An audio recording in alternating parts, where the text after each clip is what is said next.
दोस्तों नमस्कार। दोस्तों मैं विमल शाही आप सभी लोगों का अपने चैनल में स्वागत करता हूं और उम्मीद करता हूं कि आप लोग सब लोग स्वस्थ होंगे एवं मस्त होंगे। सभी राष्ट्रवादियों और सनातनियों से ये निवेदन रहेगा कि आप लोग मेरे चैनल को सब्सक्राइब कर लीजिए और वीडियो को लाइक एवं शेयर भी कीजिए। दोस्तों हम लोग बात करने जा रहे हैं सोमनाथ स्वाभिमान पर्व के ऊपर।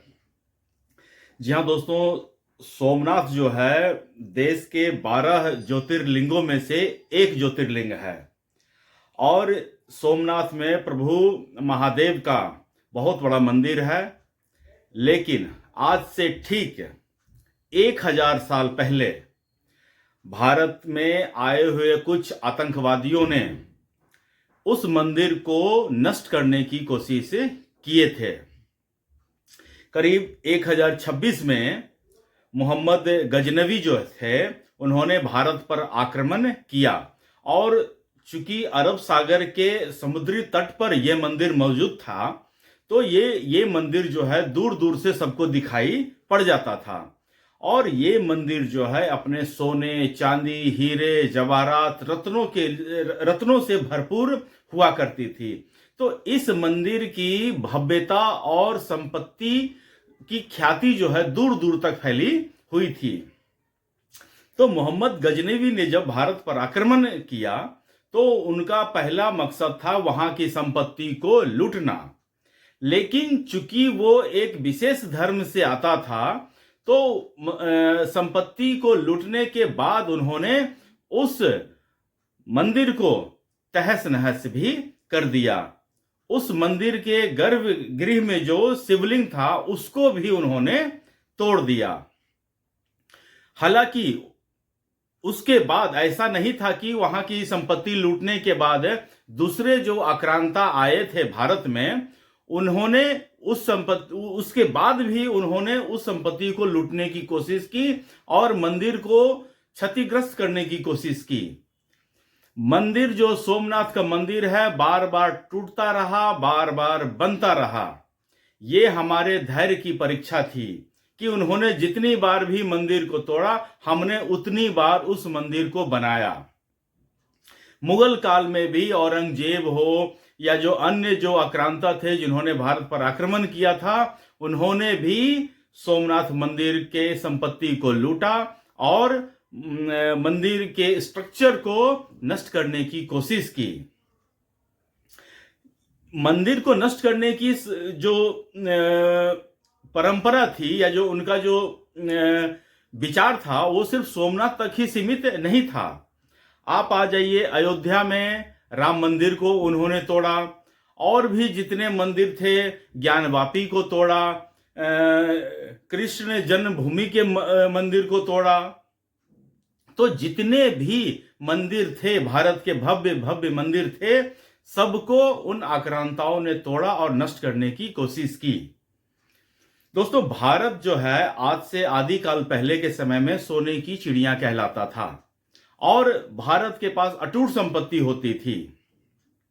इसी संपत्ति को लूटने के मकसद से जो आक्रांता थे वो भारत आते थे और ये कंटिन्यू हुआ अंग्रेजों के समय तक।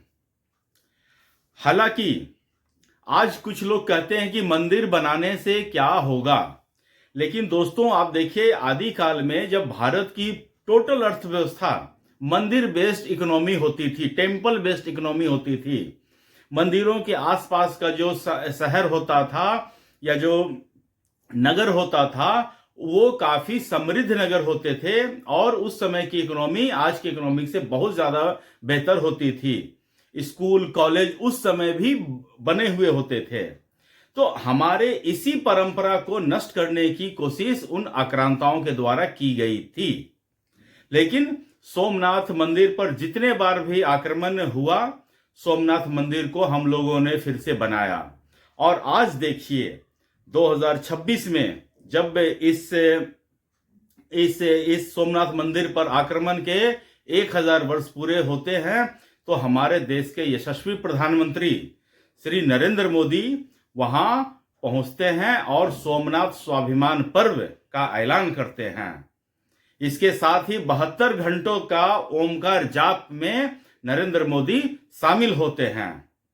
हालांकि इससे जो है विरोधी को कुछ खास खुशी हो रहा है ऐसा बात नहीं है। विरोधी अंदर ही अंदर मर रहे हैं, विरोधी छाती कूटने का कार्यक्रम भी चल रहा है। लेकिन मैं एज ए भारत का नागरिक, भारत का एक आम आदमी, ये दृश्य देखकर काफी संतुष्टि का अनुभव कर रहा हूं। मुझे लग रहा है कि मेरे जीते जी राम मंदिर बन गया, काशी कॉरिडोर बन गया, महाकाल में महाकाल कॉरिडोर बन गया। तो इतने सारे कॉरिडोर और इतने सारे मंदिरों का पुनरुत्थान होते हुए मैंने अपने जीवन में देख लिया। अब मुझे लगता है कि एक आदमी के जीवन में इतना कुछ देख लिया, ये बहुत सारा चीज होता है। दोस्तों, आइए समझने का कोशिश करते हैं कि सोमनाथ मंदिर से जुड़े हुए कुछ ऐतिहासिक पल। सोमनाथ मंदिर के पुनरुत्थान का काम जो है देश की आजादी के बाद सरदार पटेल ने स्टार्ट करवाया था।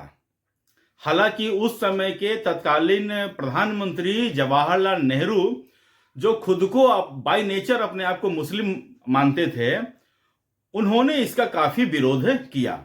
उन्होंने कहा कि भारत एक सेकुलर स्टेट है और इस धर्मनिरपेक्ष देश में हम अगर हिंदुओं के मंदिर का पुनरुत्थान करते हैं तो ये सही नहीं है। हालांकि ये प्रधानमंत्री जवाहरलाल नेहरू की दोगली मानसिकता का परिचय था, लेकिन फिर भी तमाम विरोधों के बावजूद सरदार पटेल ने सोमनाथ मंदिर का पुनरुत्थान किया और उस समय के तत्कालीन राष्ट्रपति के द्वारा उस मंदिर का उद्घाटन भी करवाया। हालांकि इस पर भी जवाहरलाल नेहरू ने बहुत रोक लगाने की कोशिश की। उन्होंने डॉक्टर राजेंद्र प्रसाद को बहुत बोला कि आप इस मंदिर के उद्घाटन में नहीं जाइए, ये देश धर्मनिरपेक्ष देश है और इस तरह की एक्टिविटी में देश के राष्ट्रपति या प्रधानमंत्री को जाना शोभा नहीं देता है। इन सब के बावजूद भी जो है राजेंद्र प्रसाद सोमनाथ मंदिर जाते हैं और मंदिर का उद्घाटन करते हैं। दोस्तों, उसके बाद इस देश में ऐसा कभी मौका आया नहीं, क्योंकि पूरी तरह से कांग्रेस की सरकार ही थी और किसी भी मंदिर का पुनरुत्थान इन लोगों ने नहीं करवाया। काफी अरसे के बाद जब नरेंद्र मोदी की सरकार 2014 में आती है, तब उसके बाद अयोध्या राम मंदिर का निर्माण शुरू होता है। अब देखिए, सोमनाथ मंदिर का पुनरुत्थान हुआ था 1951 में। 1951 से लेके अब तक गुजरात एक मतलब कि डेवलप स्टेट के कैटेगरी में आता है और वहीं यूपी जो है अब तक राम मंदिर के बनने से पहले तक बीमारू स्टेट के कैटेगरी में आता था। लेकिन जैसा कि आप सब जानते हैं कि हमारे देश की इकोनॉमिक टेम्पल सेंटर्ड इकोनॉमी आदिकाल से ही होता था।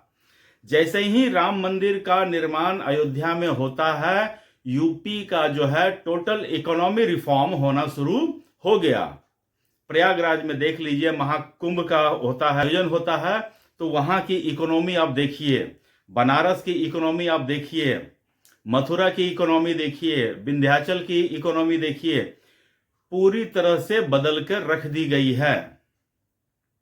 और यूपी अब जो है बीमारू स्टेट की कैटेगरी से निकलकर आज देश का ग्रोथ इंजन बन चुका है।